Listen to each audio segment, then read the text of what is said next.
has been an essential part of the growth and strength of this country, like Andre said. But today we face a situation where there's so many undocumented immigrants that we the citizens are paying the consequences. Illegal immigrants may pay off their share with hard work to the government, as in like cheap labor, but we as taxpayers end up paying with our own hard-earned cash to keep them here. We pay for their medical costs, we pay for their children to go to school, and most of all, we pay with our own lives, all of which we do not get back.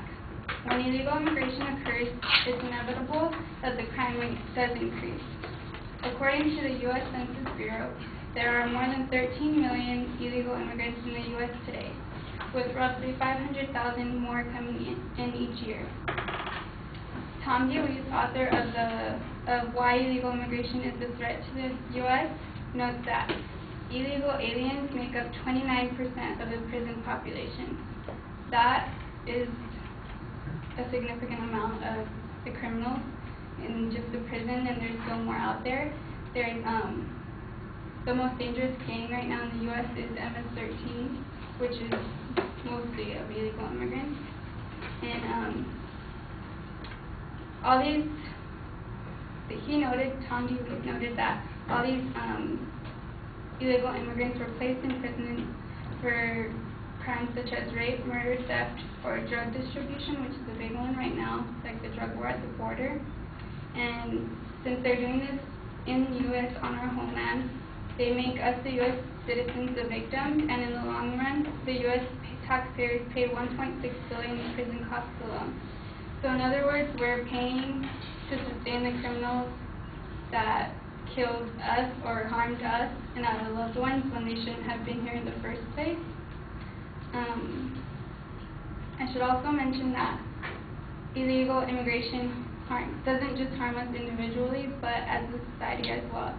Ed Rosado, Legislative Director of NACO, the National Association of Counties, states, illegal immigrants put a strain on our budget when they seek public services, and counties do not get enough federal reimbursement to cover those costs. Many people also don't appreciate money lost when illegal immigrant children attend school. The Colorado Alliance for Immigration Reform records $7.4 billion lost through these kids in grades kinder through 12. They also state that immigration is a net drain on the economy. Corporate interests reap the benefits of cheap labor, while taxpayers pay the infrastructural costs. According to the records of the Center of Immigration Studies, the CIS, the net fiscal cost of immigration ranges from $11 billion to $22 billion per year. And California has estimated that the net cost to the state of providing government services to illegal immigrants approached $3 billion in a single fiscal year. So we all know right now that California and the U.S. alone is not in good shape economically. So even though in the government's eyes it doesn't seem as a lot of money, we have to save as much as we can. The government's perspective is that the illegal immigrants help businesses, but in the long run they don't help us as citizens. The Director of Policy Studies at Georgetown University, Lindsay Lowell, mentioned perhaps employers and consumers benefit from employing illegal immigrants, but as citizens, we're abetting the growth of an underprivileged class. And as taxpayers, we are subsidizing employers.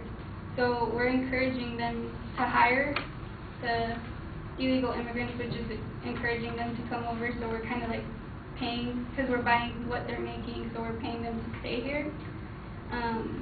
We can't afford to give these people jobs that could potentially be given to us, the American citizens. The employing of illegals has always been a concern to the U.S., but now is the time, while we face the recession, to take action.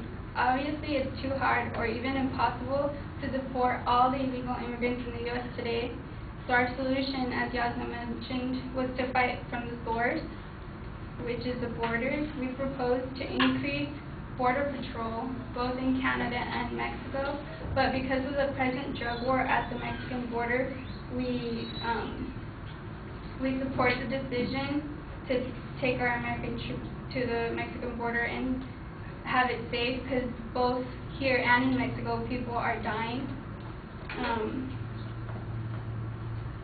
So Maria Recio, a journalist from McClatchy newspaper, records Mexican President Felipe Calderón stating that already this year there has been 1,000 people killed along the border, following 2008's death toll of 5,800 for a crackdown on drug cartels on the border. Even President Obama believes that the drug war has gone too far. He states, "I think it's unacceptable if you've got drug gangs crossing our borders and killing U.S. citizens." In response, a former Border Patrol agent, David J. Stoddard, testified to the U.S. House Subcommittee that he urged the immediate deployment of U.S. military troops and equipment on our borders to steel them against those who would cause us harm. This could be only a temporary measure to allow us to regain control to again become a sovereign nation.